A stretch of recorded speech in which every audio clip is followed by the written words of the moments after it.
I am so grateful that there are places like this still in the world. You're watching Wild Retirement! What do we mean by wild retirement? Well, think of it like this. WILD is an acronym and it stands for What I Love Doing. These are stories about people at a particular stage in their lives who've made a decision to do what they love doing. This is exactly what I live for, yes. I call it living the wild life. For decades, I've been obsessed with the expat experience. What would it be like to live in a foreign country? So I decided to come down to Mexico to see for myself. Who are you, lady? I'm your wife.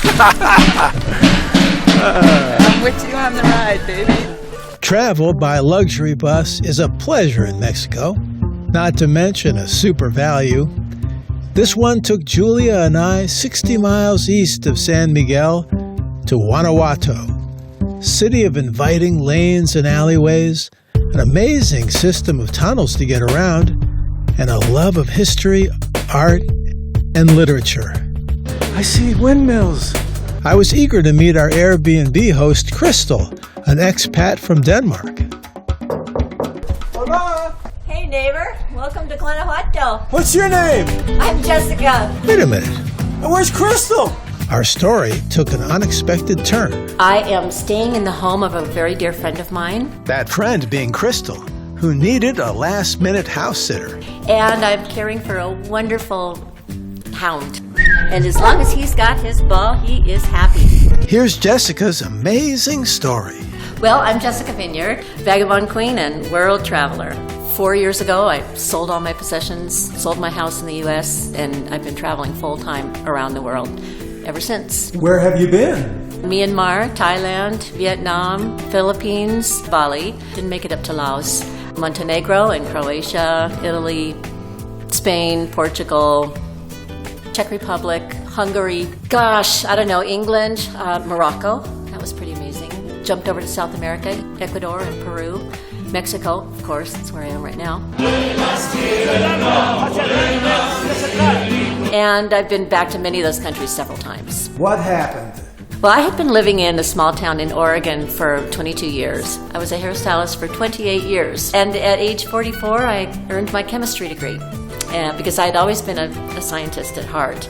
And I worked as a chemist for several years. Then I quit chemistry and bought my business, a luxury Aveda spa. I had 25 employees. And as a result of the crash in 2008, I lost everything. It was really a challenging time. I was already in my 50s and thought I had set myself up for life. And here I was basically starting at zero. So I spent a year deciding what to do and became a freelance book editor. Woke up one morning in bed and thought, you know, with my new book editing business, I can just travel the world. I'm going to do that. And 1 year and 3 weeks later, I was on my way to Bali. I've been here in Guanajuato for about 5 months now. There is so much richness of culture here in Guanajuato. As a university city with a huge music department and theater department, there is always music in the streets. There's all kinds of little alleyways to explore. The visual city itself is so colorful. How much beauty can one man take?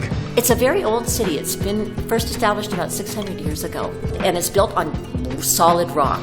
Old places make old people feel young. It's very steep. There's stairs up everywhere.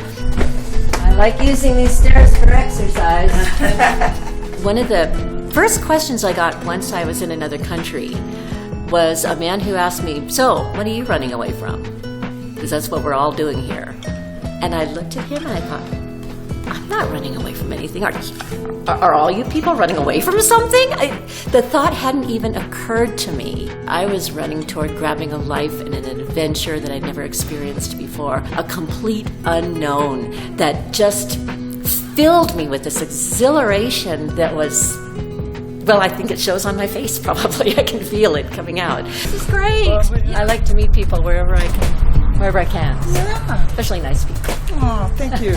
I get asked a lot how I afford to travel. All my airfare, train, donkey, cow taxi, whatever the transportation is, that's my accommodations, my food, sightseeing, entertainment.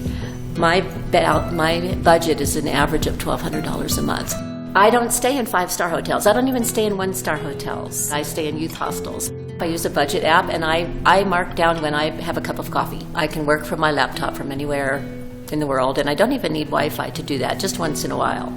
So that is not a made-up budget. That is my real, literal budget. Buen chico, abajo. Buen chico. I just found that people all over the world just want to help each other. And even though that might seem like a common platitude, when you're experiencing it on the ground in a country where you can't verbally speak with people, I have friends all around me, looking out for me, caring for me, ensuring that I'm safe. I never felt frightened. I've never had a bad thing happen. I've never been in danger. And it's just really something to live that instead of just know it up here. I often find that the adventures I'm taking, I set out for my own personal richness and experience. But that's rarely the end result, because I have connected with other people throughout the world who I was very excited and pleased to find saw me as a wise woman. That was a complete surprise for me, and it just talk about personal enrichment right there, just feeling like I can contribute something that I did not set out to do at all. And you met a group here too, right? I formed a group here. Oh. Yeah, as soon as I arrived, the week I arrived, I said, hey, I want to make some friends. Anybody interested in a women's group? Boom. All kinds of, me. Women are good at that, Yeah, aren't they? So that idea of that sometimes I could feel a little bit selfish went away pretty quickly when I realized that, I have all these opportunities to give back. It's never a one-way street. You know, when I first had this idea of traveling the world, I absolutely could not see how it could happen. And I have overcome a lot of traumatic events in my life, many that I've not shared here. And I found that resilience inside that allowed me to pick up and keep going. And gathering community around me was one way to do that, but also finding an internal spirit that overrode any fear or doubt that continues to arise. It's just so important to find that spirit inside yourself that sets you out on a life of adventure that at this point one can only dream of. Oh, Jessica, thank you so much for letting us know what's it like to be you. Well, thanks for giving me the opportunity to share. Mostly, I really want to inspire people to live their fullest lives. She inspired me. How about you? Any final words you'd like to leave us with? My mom is 88. She lives in California. And as long as she's around, I feel like I need to stay kind of close. But beyond that, I can see myself living in Thailand, for sure.